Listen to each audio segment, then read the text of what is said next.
How to turn on restricted mode on TikTok mobile. Hello guys, in today's video I'm gonna show you how to turn on restricted mode on TikTok mobile. First then open TikTok and here we'll find profile, click on it and then click these three lines here and stop, and then here we'll see it settings and privacy, click on it. Now scroll down and click digital wellbeing, and here we'll find the restricted mode. Now just click on it and click turn on and select any password you want and click next,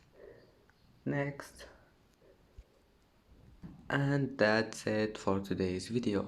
If you like this video, don't forget like and subscribe, and thank you for watching this video until the end, and see you in the next video.